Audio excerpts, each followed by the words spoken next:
Hello భయ్యా, lead code చేస్తున్నావా? సరే, ఈరోజు ప్రాబ్లం నెంబర్ 167 2 సమ్ 2 ఇన్పుట్ అరే సార్టెడ్ సాల్వ్ చేద్దాం. ఈ question lead code problem number 1 2 సమ్తో చాలా సిమిలర్గా ఉంటుంది.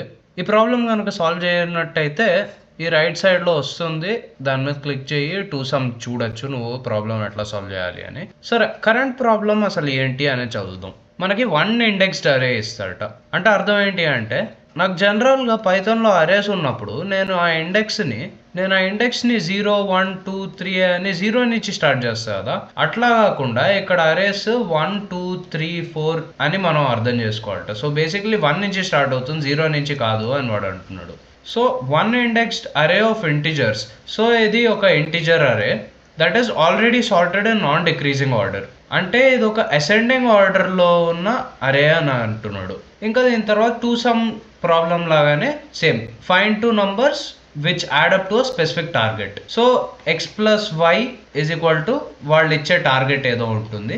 ఈ ఎక్స్ వాల్యూ ఏంటి, వై వాల్యూ ఏంటి అనేది ఈ అరేలో నుంచి ఒక ఎక్స్ వాల్యూ ఒక వై వాల్యూ తీసుకోవాలి. అవి తీసుకున్నాక ఈ ఎక్స్ ఏదైతే ఇండెక్స్ ఉంటుందో దాన్ని ఇంకా వై ఏదైతే ఇండెక్స్ ఉంటుందో దాన్ని ఒక లిస్ట్లో పెట్టి మనం రిటర్న్ చేయాలన్నమాట. కానీ ఇక్కడ ఇంకొక కండిషన్ ఉంది. ఏంటి అంటే దీనిలో X index Y index same ఉండకూడదు. సపోజ్ 2 2 అని నేను రిటర్న్ చేయకూడదు. ఎందుకు అంటే 2 2 అంటే సేమ్ ఇండెక్స్ దగ్గర ఉన్న ఎలిమెంట్ని 2 సార్లు వాడుతున్నాం, అట్లా వాడకూడదు. ఒక ఎలిమెంట్ ఒక ఇండెక్స్ దగ్గర ఉంది అంటే ఒకేసారి వాడాలి. సో ఇట్లా రాకూడదు. ఇక్కడ 1 రావచ్చు, 3 రావచ్చు, ఏదన్నా రావచ్చు, 2 తప్పించి బేసిక్లీ ఇండెక్స్ రిపీట్ అవ్వకూడదు.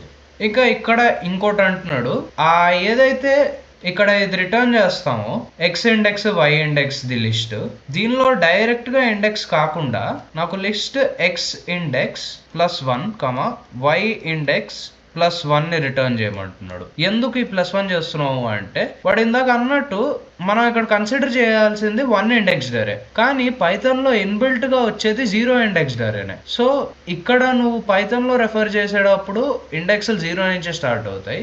సో దాన్ని హ్యాండిల్ చేయడం కోసం నువ్వు ఈ 0 ఇండెక్స్డ్ అరే నుంచే ఇండెక్స్ని తీయి ఆ ఎక్స్ వైకి, ఆ ఇండెక్స్లకి +1 చేసేసి లాస్ట్లో నాకు రిటర్న్ చేయ అంటున్నాడు. ఇంకా test are generated such that there is exactly 1 solution. ఒక సొల్యూషన్ డెఫినెట్గా ఉంటుంది, ఇంకా ఓన్లీ ఒకే సొల్యూషన్ ఉంటుంది. ఇదంతా బాగానే ఉంది, కానీ లాస్ట్లో ఇక్కడ ఒకటి మెన్షన్ చేస్తున్నా చూడండి. Your solution must use only constant extra space. అంటే O(1) స్పేస్ వాడమంటున్నాడు. O(1) స్పేస్ అంటే నేను ఎప్పుడు లిస్ట్ కానీ సెట్ కానీ డిక్షనరీ కానీ ఇట్లాంటి ఏ డేటా స్ట్రక్చర్ని వాడలేను. సో O(1) అంటే నా ఈ అరే ఎట్లా ఉందో దాన్నే వాడుకోవాలి, నేను కొత్త డేటా స్ట్రక్చర్ని స్టార్ట్ చేయలేను అనమాట. ఓకే సరే, ఇప్పుడు ఎగ్జాంపుల్స్కి వెళ్దాం. ఎగ్జాంపుల్ 1లో నాకు ఇచ్చిన నంబర్ సరే ఇలా ఉంది, ఇంకా నాకు ఇచ్చిన టార్గెట్ 9 అన్నాడు. సో ఇప్పుడు ఈ అరే నుంచి నేను ఎక్స్ వై వాల్యూని కనుక్కోవాలి. ఎట్లా అంటే x + y = 9. సో ఇప్పుడు మనం చూస్తే 2 7ని యాడ్ చేసినప్పుడు నాకు టార్గెట్ 9 వస్తుంది. సో అదే ఆన్సర్. సెకండ్ ఎగ్జాంపుల్లో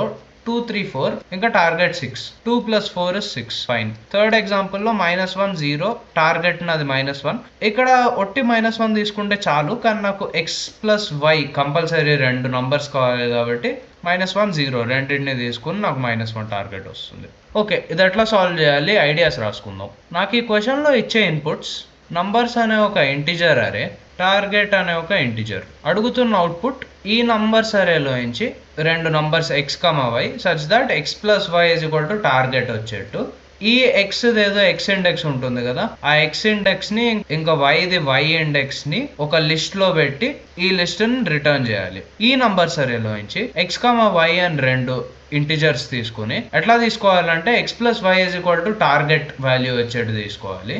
ఈ ఎక్స్ ఏదో ఎక్స్ ఇండెక్స్ ఇంకా వై ఏదో వై ఇండెక్స్ ఉంటుంది కదా, ఈ ఎక్స్ ఇండెక్స్ వై ఇండెక్స్ కి 1 యాడ్ చేసి దీన్ని ఒక లిస్ట్ గా రిటర్న్ చేయాలన్నమాట. సో అది నా రిజల్ట్ అరే. సో నా అవుట్పుట్ రిజల్ట్ అనే ఒక అరే, అది ఇంటిజర్ అరే విత్ 2 ఎలిమెంట్స్, ఒకటి ఎక్స్ ఇండెక్స్ ఇంకోటి వై ఇండెక్స్. ఓకే, ఇప్పుడు ఇక్కడ ఒక ఎగ్జాంపుల్ తీసుకుందాం. ఇట్లాంటి ఒక నంబర్స్ అరే తీసుకుందాం అనుకుందాం.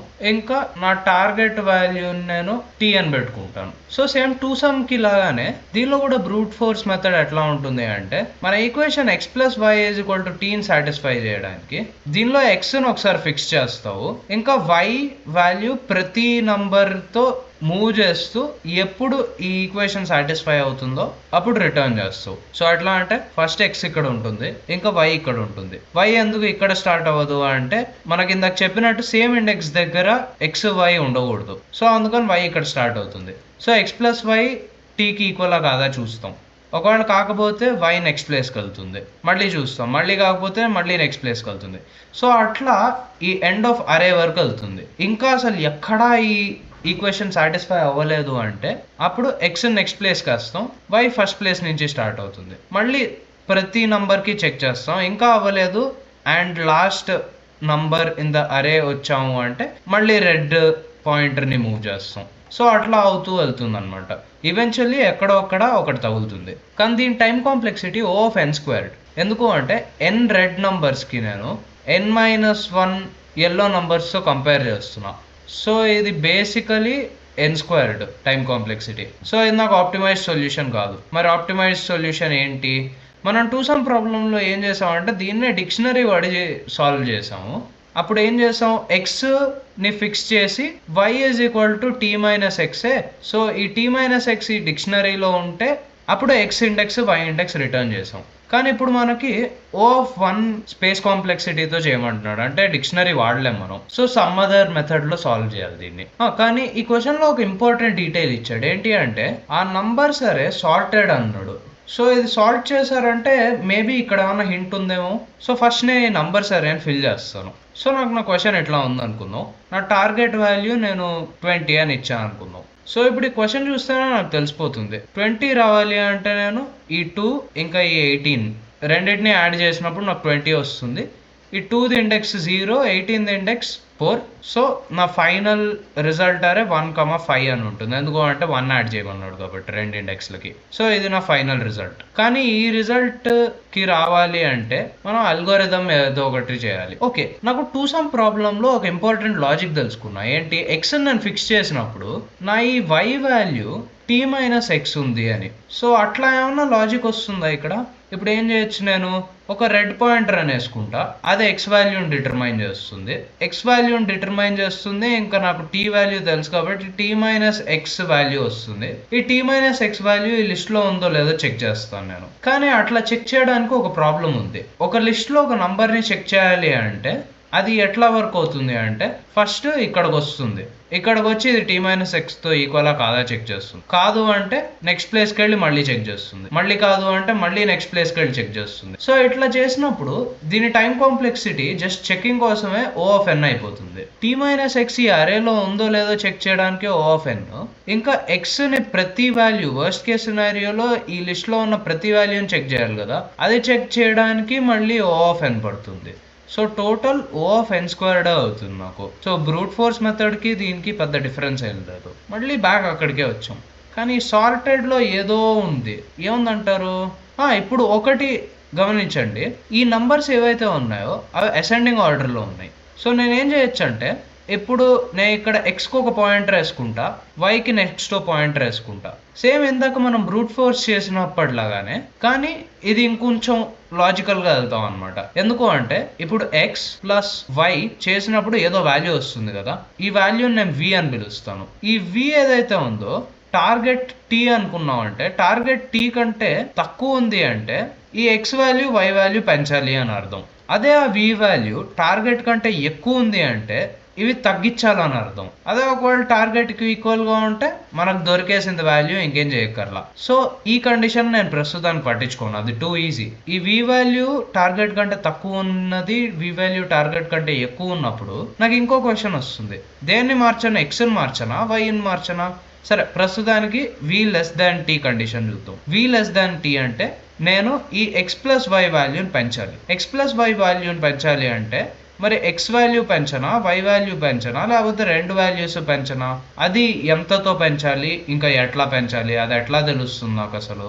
సో ఈ ప్రాబ్లమ్ని కొంచెం బెటర్గా సాల్వ్ చేయడానికి నేను ఈ వై పాయింటర్ని ఇక్కడ రైట్కి వేసుకోకుండా ఓ పని చేస్తా, ఈ లాస్ట్కి వేసుకుంటా. ఎందుకు అంటే ఇప్పుడు ఎక్స్ప్లెనేషన్తో మీకు అర్థమవుతుంది. ఇందాక నాకు వై పాయింటర్ ఇక్కడ ఉన్నప్పుడు నాకేంటి డౌట్, ఎక్స్ని పెంచాలా వైని పెంచాలా నాకు అర్థం కావట్లేదు. ఎందుకు అంటే రెండింటిని రైట్ సైడ్కి వేసుకోవచ్చు, 2 పాయింటర్స్ ఉన్న వాల్యూస్ని పెంచుకోవచ్చు నేను. సో నాకు అప్పుడు ఐడియా రాలా దేన్ని పెంచాలి ఎక్స్నా వైనా అని. అదే ఒకవేళ నాకు వై ఇక్కడ ఉండకుండా లాస్ట్లో ఉంటే వై పాయింటర్ ఇంకా దీనికంటే రైట్కి వెళ్ళలేదు, ఎందుకంటే ఇదే లాస్ట్ ఎలిమెంట్ కాబట్టి. సో ఇది రైట్కి వెళ్ళలేదు కాబట్టి ఎక్స్ ప్లస్ వై వాల్యూ ఇంకా ఏమైనా పెంచాలి అంటే నేను ఎక్స్ వాల్యూ మాత్రమే పెంచగలను. సో నాకు క్లారిటీ అది ఒకటి వచ్చింది. అదే ఒకవేళ ఎక్స్ ప్లస్ వై వాల్యూ తగ్గించాలి అంటే ఎక్స్ వాల్యూ ఫస్ట్ డిజిట్గా ఉంది ఇంటీజర్లో.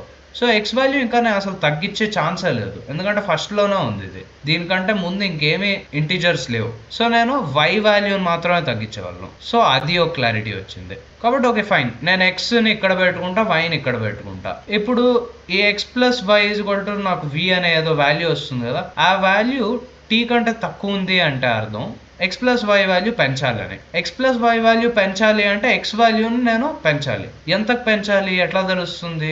నాకు అదంతా తెలుసుకోకర్లా. నేను నెక్స్ట్ వాల్యూ వేస్తాను, మళ్ళీ ఎక్స్ ప్లస్ వై చూస్తాను. ఒకవేళ ఇది సాటిస్ఫై అయితే వెల్ అండ్ గుడ్, అవ్వకపోతే మళ్ళీ నెక్స్ట్ వాల్యూకి వేస్తా, మళ్ళీ నెక్స్ట్ వాల్యూకి వేస్తా, అట్లా వేస్తూ ఉంటా అనమాట. సేమ్ వి గ్రేటర్ దాన్ టీ కూడా వాల్యూ గ్రేటర్ దాన్ టీ అంటే నేను వై వాల్యూని తగ్గించాలి. వై వాల్యూ ఇక్కడికి వేసుకుంటా, నెక్స్ట్ టైం ఇక్కడికి వేసుకుంటా. సో అట్లా అనమాట. సో దీని కోడింగ్ వెళ్దాం ఇప్పుడు.